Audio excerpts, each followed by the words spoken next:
Hi guys, papakilala ko po sa inyo si Pasinaya po. Located po ito sa Musunaig. Si Pasinaya may 30 square meters per area. Ayan po yung ating living area and dining area po. Ayan siya.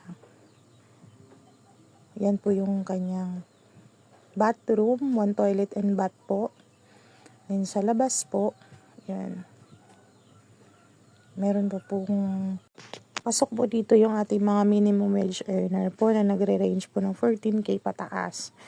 Basta membro po kayo ni Pag-ibig na meron pong 24 months na hulog po. And then, pasado kayo sa record income. Yun, pwede po kayo dito kay Pasinaya.